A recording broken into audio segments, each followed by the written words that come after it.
Bienvenidos al Escarabajo de Oro. Hoy vamos a hablar acerca de la reencarnación. Pero para hablar de la reencarnación vamos a elegir un mito muy antiguo. Estas preguntas vamos a tratar de responder con este breve video que vamos a dar hoy. ¿Tenían relación los antiguos filósofos griegos con algún oculto y misterioso conocimiento que no está hoy a disposición de nosotros como lo estaba en esa época? ¿Ese conocimiento vuelve a aparecer hoy día en el siglo XX y el siglo XXI con ciertas influencias que vienen en Occidente? ¿Y de dónde vienen esas influencias? Bueno, estos temas vamos a estar tratando. ¿Quiénes eran estos filósofos griegos? En general, consideramos nosotros que las películas modernas no hacen fidelidad a cómo eran estos filósofos. Prácticamente creo que no hay ninguna película que describa tal cual como ellos eran. Inclusive muchos académicos, intencionadamente o no, malintencionadamente o no, distorsionan muchos de los relatos de cómo era su vida, cómo era la vida en Grecia. Vamos a contarles un poco. Y esto los invitamos a ustedes que lo pueden investigar porque está en los libros griegos, en las enseñanzas de Platón, ya lo podemos encontrar. Vamos a mencionar hoy a Platón porque es el más conocido. Es el más conocido y en parte el más incomprendido también, porque al ser más conocido estuvo más expuesto. Otros filósofos directamente casi ni se abordan, como Heráclito, Parménides, Demócrito. Hubo más de 250 filósofos en Grecia. Vamos a hablar de Platón, porque está al alcance de la mano, podés bajarte sus libros en PDF, algunos de sus libros, y vamos a tomar de Platón, que fue el que nos habló de una civilización, en el Timeo habla de esto Platón, que se hundió, que se llamó la Atlántida, de donde provienen todos estos conocimientos ocultos o esotéricos que ahora en este momento nosotros te vamos a estar dando, y que volvieron a Occidente en 1875 de alguien del cual ya hemos hablado en otros videos, que fue Madame Elena Petrovna Blavatsky, y que en el 1500 algunos filósofos renacentistas quisieron dar a conocer y perdieron la vida por esto, porque era la época de la persecución de los herejes, de los brujos. Todo el que pensase diferente era considerado un brujo y un hereje y se los mataba. Hoy estos conocimientos ocultos, esotéricos, acerca de la reencarnación y qué pasa después de la vida, lo podemos estar aprendiendo por YouTube. Estamos en una época realmente extraordinaria que nos permite hacer esto. Hablando de los griegos, como dice Platón en el Timeo, existió una gran civilización que se llamó la Atlántida, y estos filósofos griegos iban a educarse a Egipto y a la India. Tengan en cuenta que el gran filósofo Pitágoras, del cual Platón es un continuador, porque viene Pitágoras, luego Sócrates, luego Platón, y muchos otros filósofos que fueron continuadores, y luego Aristóteles, había estudiado con Siddhartha Gautama el Buda. Esto es una historia poco conocida para Occidente, pero en el budismo esto ya se lo conoce. Los budistas, contrario a nosotros, fundamentalmente los budistas tibetanos hoy, han mantenido los registros históricos de la vida de los grandes hombres y mujeres a lo largo de la historia. Todo esto se ha mantenido en su biblioteca y en libros también más antiguos que hablan también de la Atlántida, que es el misterioso libro del Cian, al cual le vamos a dedicar un video más adelante.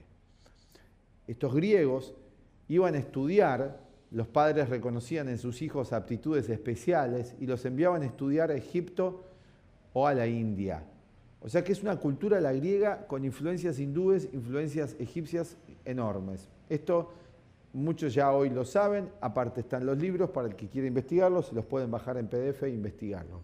Todas estas culturas y estas civilizaciones consideraban que hubo un continente, que es donde está el Atlántico actualmente, que después de un cataclismo, el último cataclismo fue hace 2500 años aproximadamente, casi 13.000 años, que es la mitad de todo un gran ciclo de precesión de los equinoccios, o año platónico, como lo llamara Platón. Vino un gran cataclismo que transformó la geografía de la Tierra, pero también relatan que hubo muchos otros antes. Estas ideas hoy vuelven a surgir porque estamos en un momento muy particular de la historia, en una época de grandes transformaciones. Esto de los cataclismos hoy, con los recientes eventos que podemos ver que están sucediendo a nivel mundial, podemos reconocerlo como algo bastante actual. Terremotos en tándem, huracanes en tándem. Estamos también en una época de transformación geológica y por ende también psicológica. Porque en la visión antigua que tenían estos filósofos griegos, estos sabios griegos, la Tierra y el ser humano eran una unidad. Y consideraban que en este gran ciclo año platónico de 26.000 años, nosotros reencarnábamos, volvíamos a nacer. Quizás no es la mejor palabra reencarnación, sino samsara.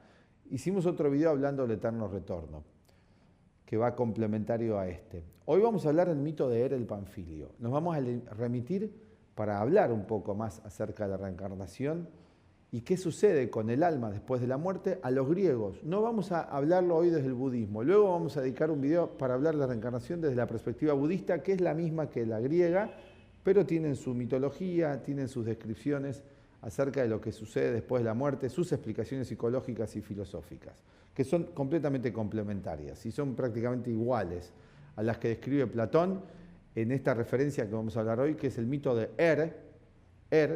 el Panfilio.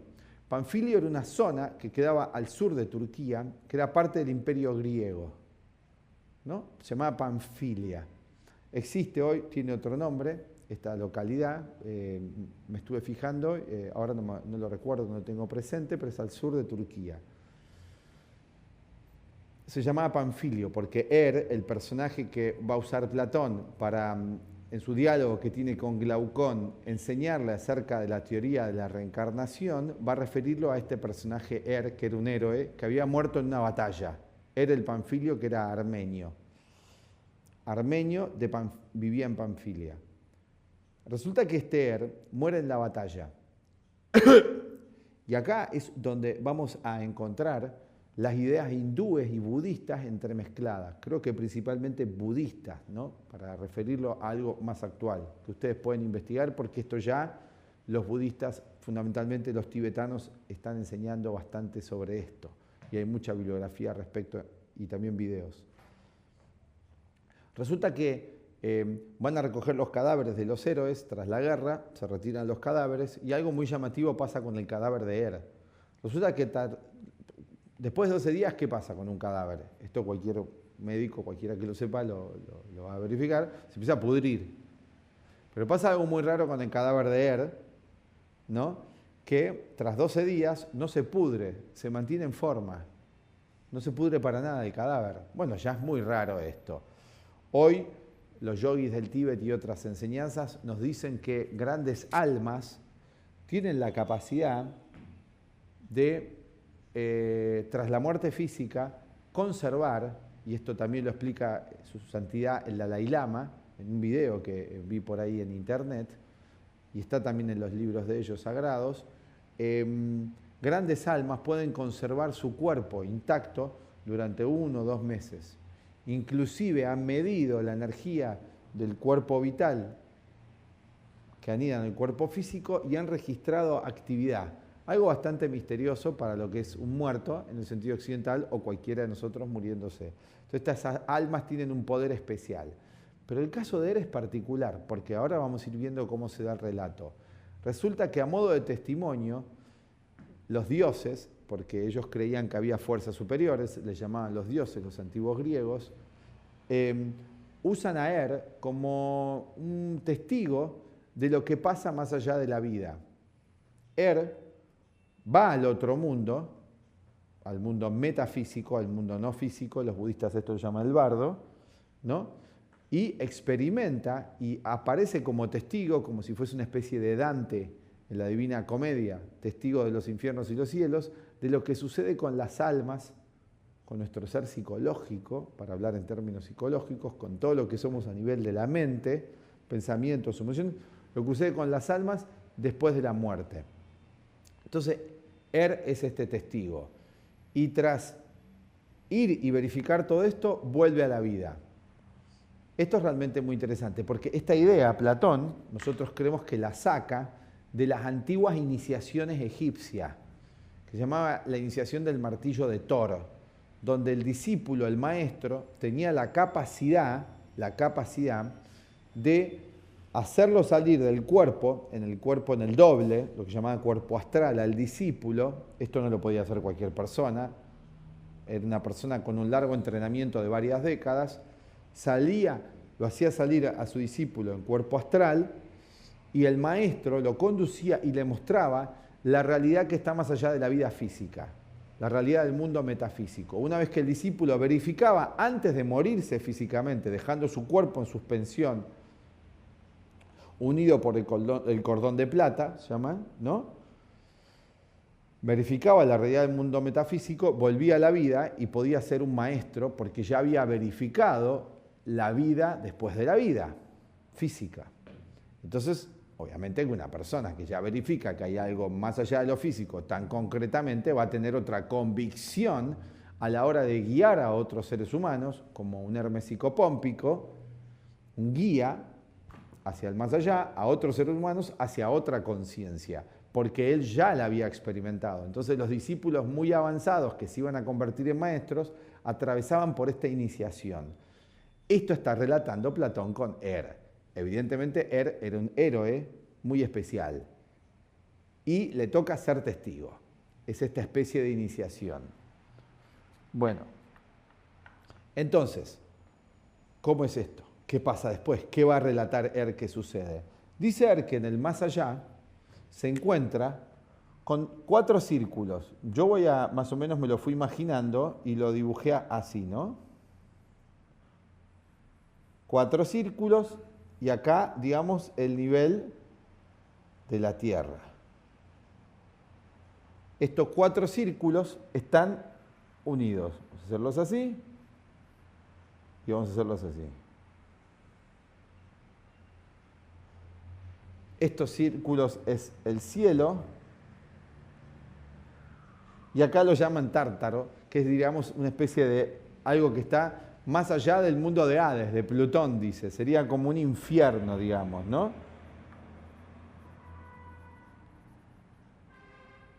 Acá. Dicen ellos que acá Platón relata en el libro 10 de la República que es algo que está por debajo del mundo de Hades, que es un mundo de sufrimiento. Entonces dice que las almas, voy a poner acá,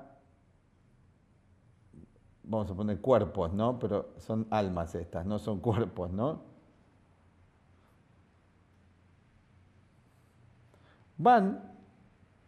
Ascienden por aquí, ¿no? Por la derecha, por aquí, y descienden por aquí. O descienden por aquí y ascienden por aquí. ¿Sí? ¿Quiénes? ¿Qué almas? ¿Por qué todas descienden por aquí y van por aquí? Dicen, no, acá está la idea implícita de que la vida es una escuela y en este ciclo de 26.000 años platónicos, que en otro video relatamos, que es el video del eterno retorno, que lo remitimos a que lo vean para poder también ampliar esta idea, las almas van realizando este circuito según sus actos.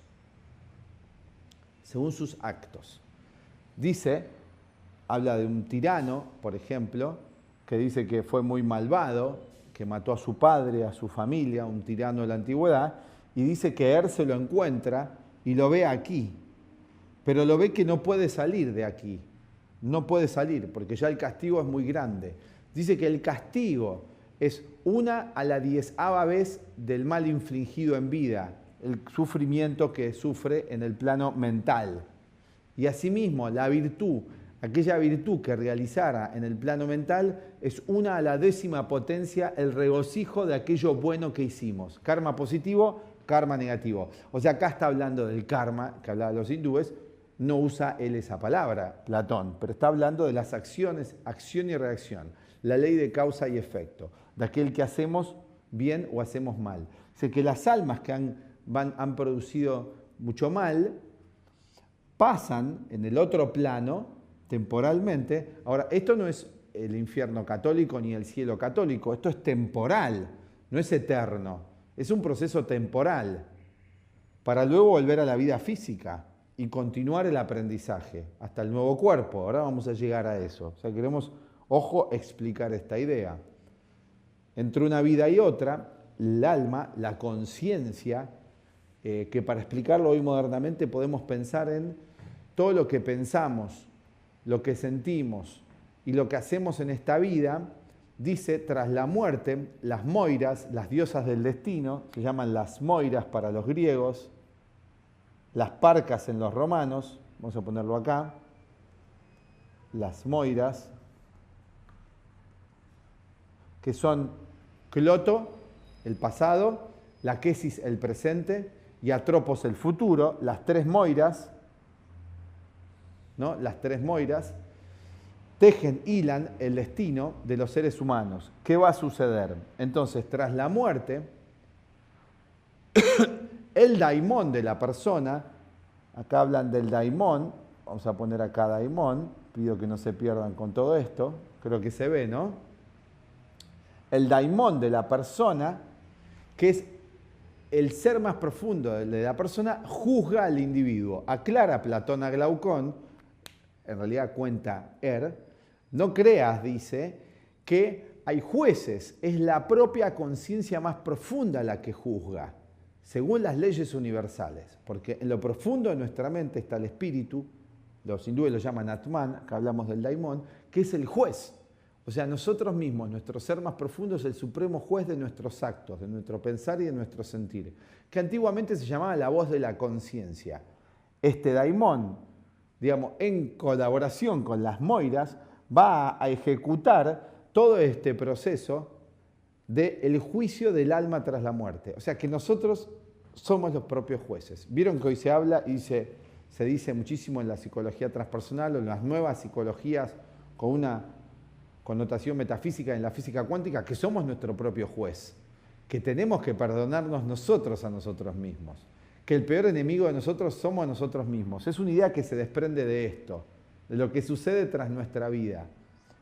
Entonces, resulta que este tirano es aquí castigado, que es su propia conciencia la que hace el proceso. Así que tengan en cuenta, no es un agente exterior, es la propia mente profunda de él, es lo que Jung llamara el inconsciente colectivo. ¿Sí? La no mente en el budismo zen que ejecuta el proceso de juicio, que va a juzgar a esta alma y le va a hacer sufrir 10 veces el mal infligido. Se hablaba de karma, de palabra, obra y pensamiento, lo que pensó, en lo que sintió y en lo que actuó.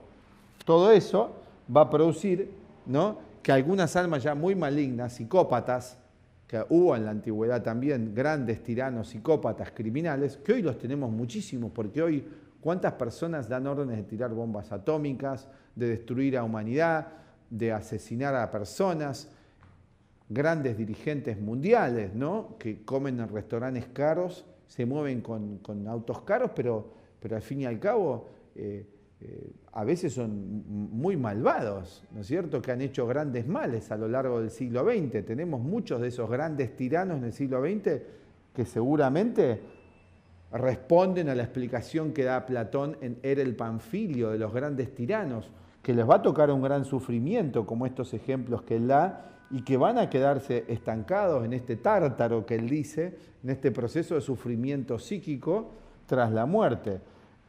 Obviamente no es eterno esta especie de proceso hasta que esa alma haga un aprendizaje o no. Esto es interesante porque nada de todo este proceso es eterno, es un proceso. Y asimismo las grandes almas nobles, los grandes héroes, van al cielo, ascendiendo aquí por la derecha, dice, hacen todo el proceso y llegan hasta acá. Todo esto está explicado también en el budismo, pero hoy estamos explicando la versión de Platón simplificada que da en el último libro de la República. Voy a hacer un paréntesis. Muy interesante que Platón, un libro que lo asocia a la gente a la política, no termina con nada político. En realidad la República no es un libro de política. para aquellos que lo han circunscrito ahí. Es un libro de filosofía que da, digamos, una cosmovisión, la cosmovisión que tenían los pueblos antiguos, que tenían los griegos, bastante completa, que plantea ahí Platón en estos 10 capítulos de la República formidablemente, donde abarca desde la vida social, pero termina con la idea metafísica y comienza también con la idea metafísica de la justicia y del bien. Fíjense qué diferente el tratamiento de los problemas que tenían en la antigüedad, cómo los tratamos hoy día, que hablamos de plata. Él en la República poco habla de eso, más que de los intercambios de bienes y que tienen que ver con la nobleza del carácter, la posición que va a ocupar cada ser humano. Y esto se ve reflejado en la síntesis final, digamos en el epílogo, que es el libro 10.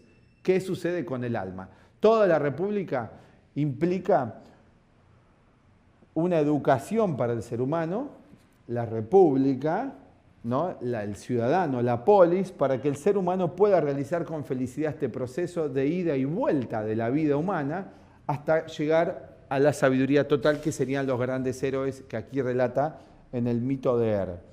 Ahora pasa algo, para ir ya terminando, que cuando llegan aquí, ¿no? A este plano, ya van eligiendo, según los propios actos, la próxima vida.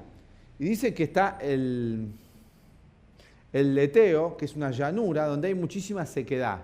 Ya está elegido. Las moiras tienen que ver con la necesidad. Hablan de la necesidad. Esto es muy importante porque volvemos al aprendizaje de la vida por la necesidad, que no es lo mismo que los deseos. Una cosa es lo que yo necesito y otra cosa es lo que deseo. Así que las moiras tienen que ver con la necesidad que tiene uno de seguir aprendiendo como humano. Lo que necesitamos terminar de aprender como humano es lo que hace que volvamos a nacer. Que vayamos y vengamos de una vida a otra. Este impulso de vida, esta voluntad de poderío, esta voluntad profunda, como habla Schopenhauer, es el impulso a la vida para continuar y finalizar el aprendizaje como humano. Este es el misterio de la vida, que este es el daimón, el que va impulsando todo este proceso, ¿no? Bueno, entonces vamos aquí a hacer esto, ¿no? Este proceso, y cuando llegamos acá, a este plano, donde ya el alma, la conciencia, ya eligió qué próxima vida va a tener, de acuerdo a lo que hizo antes y al juicio que se ha hecho a sí misma de lo que tenía que realizar como humano, va a esta llanura donde hay mucha sequedad, la agarra mucha, esto es una metáfora, ¿no? Le agarra mucha sed al alma y va y bebe mucha agua de la laguna. Y esa agua lo hace olvidarse de todo lo que hizo antes. Entonces vuelve a la vida sin recuerdo de lo que hizo. Pero dice que hay almas más inteligentes que no beben casi de ahí. Y el cierre final del libro de la República es Platón diciéndole a Glaucón, qué importante para nosotros que estamos practicando estos conocimientos y que tenemos estos conocimientos, no beber de esa laguna, para no olvidarnos y no volver a repetir los mismos errores ni los mismos aprendizajes. Entonces, en síntesis, qué importante en tu vida, en mi vida, no repetir los mismos errores, cultivar la atención, desarrollar la memoria. Y Platón cierra con esta idea. Una de las cualidades más especiales que tenemos los seres humanos es el cultivo de una atención plena. Gurdjieff llama esto la observación de sí, que nos va a llevar a recordarnos a nosotros mismos, a darnos cuenta que somos mucho más que el cuerpo físico y quizás con una práctica dirigida y especial como la que te ofrecemos en nuestra escuela, puedas llegar a verificar que tenés algo más que un cuerpo físico, que tenés un alma, que tenés un espíritu, un doble, una conciencia verdadera que está allí esperando a ser consciente. Y quizás podamos transformarnos también en el Panfilio, en este caso sería de Buenos Aires, Argentina. Aquí nos despedimos desde Escarabajo de Oro. Chau, hasta la próxima.